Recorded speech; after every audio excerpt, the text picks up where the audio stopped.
Nous sommes à la médiathèque Maurice Delange à Honfleur. Nous conservons un fonds patrimonial riche de près de 12 000 documents. On trouve quelques manuscrits, mais essentiellement des livres imprimés du XVIIe au XIXe siècle. Pour faire vivre ce fonds patrimonial, des expositions sont régulièrement organisées et des acquisitions sont également effectuées pour l'enrichir.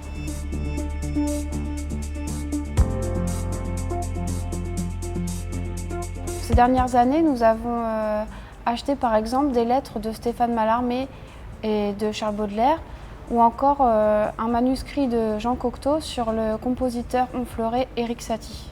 C'est le manuscrit d'une conférence, mais qu'il n'a pas pu donner, puisqu'elle a été annulée, mais qui devait être donnée en 1921.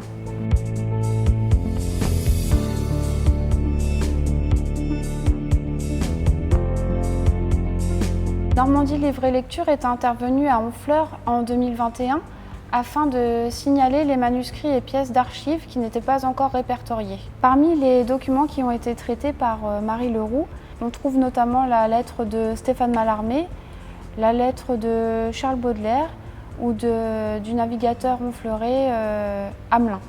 Pour Stéphane Mallarmé et Charles Baudelaire, ce sont des lettres où ils indiquent à leurs destinataires qu'ils ont beaucoup aimé Honfleur. Dans le cadre de Stéphane Mallarmé, c'est à son hôtesse, Madame Ponceau. Dans le cas de Charles Baudelaire, à sa mère, Madame Aupic.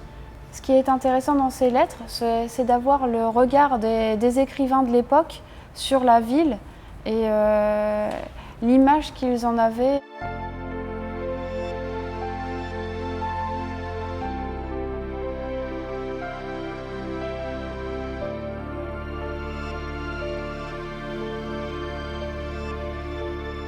Les manuscrits 5, 6 et 7 sont les témoins d'un type d'association qui remonte au moins au XIe siècle en Normandie et qui perdure jusqu'à nos jours, qui s'appellent les confréries de charité. Elles ont divers buts caritatifs, la solidarité matérielle et spirituelle entre ses membres, le soutien aux indigents ou encore la prise en charge des inhumations en temps d'épidémie. Le manuscrit 7 est quant à lui un registre de la confrérie de Saint-Léonard qui a été commencé 3 siècles après celui de la Charité Notre-Dame, ce qui montre bien l'importance de ces groupements religieux et ce qui explique pourquoi ils ont perduré dans le temps. Ces registres, en plus de la connaissance qu'ils apportent pour la ville de Honfleur en matière d'histoire sociale, économique et urbaine, sont particulièrement remarquables par leurs enluminures et l'évolution de la calligraphie entre la fin du Moyen-Âge et l'époque moderne.